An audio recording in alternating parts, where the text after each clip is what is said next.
Donc, bac, physique-chimie, Amérique du Nord, 2025, jour 1, exercice 2, petit 2, question 5. Donc, on a toujours un véhicule qui est sur une voie d'entrée, enfin une bretelle en quelque sorte, qui commence par une figure géométrique qui a un certain nom. Ensuite, ça continue avec un arc de cercle. Voilà, et là on est sur l'arc de cercle entre les points S et Q. L'arc de cercle a un rayon R, donc le véhicule assimilé à un point M poursuit sa trajectoire en décrivant l'arc de cercle de rayon R entre les points S et Q. La norme de la vitesse garde une valeur constante V. Donc la norme de la vitesse est constante. Voilà. Donc ce véhicule fait une trajectoire circulaire. Dans la question précédente, on nous avait demandé de tracer le repère de Freinet sur ce véhicule, parce que bien sûr le repère de Freinet a pour origine le système, le point matériel qui représente le système. Et donc ici on a la question 5, il nous demande de justifier que le vecteur accélération du véhicule entre les points S et Q s'exprime ainsi, c'est-à-dire vecteur A est égal à V au carré sur R fois UN, avec UN le vecteur unitaire du repère de Freinet qui est dirigé vers le centre de la trajectoire. D'accord. Donc, cette question, donc déjà, ce qu'il faut utiliser pour justifier cette représentation de vecteur, c'est donner l'expression du vecteur accélération dans la base de Freinet. Et donc, du coup, ça, c'est quelque chose à connaître par cœur, qui est donné dans le cours. Donc, c'est quelque chose qu'il faut directement remettre, qu'on peut utiliser directement. Donc, voilà, on peut dire dans euh, le repère de Freinet, virgule, euh, l'expression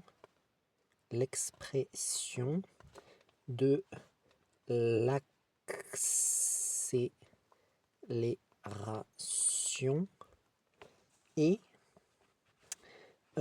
vecteur A égale, donc on a la dérivée de la valeur de la vitesse en fonction du temps, d de v sur d de t, qui se multiplie au vecteur ut. Donc c'est le vecteur de la base de Freinet qui est tangent à la trajectoire, plus v au carré sur r un. Donc ça c'est l'expression générale du vecteur accélération. Voilà, du vecteur accélération avec v qui est la vitesse du véhicule qui n'est pas forcément constante, r qui est, enfin la valeur de la vitesse, hein, r qui est le rayon de la trajectoire, puisqu'on est bien sûr sur une trajectoire circulaire, donc il y a un rayon. d de v sur d de t, ça veut dire dérivée de la valeur de la vitesse par rapport au temps, voilà, et ut, c'est le vecteur unitaire de la base de Freinet qui est tangent à la trajectoire et qui est dans le sens du mouvement, et un, c'est le vecteur qui est dirigé dans le centre de la trajectoire, c'est-à-dire vers le point central de la trajectoire, voilà. Et donc ici, on va dire or V est constante. V est constante. Pourquoi est-ce que V est constante? Ben, ils nous l'ont dit, hein, ils nous l'ont dit, constante en fonction du temps, bien sûr. Donc, d de v sur d de t égale 0. Bah oui, la dérivée d'une fonction constante, c'est égal à 0, on le sait, par rapport à la variable par rapport à laquelle elle est constante. Donc du coup, d de v sur d de t est égal à 0.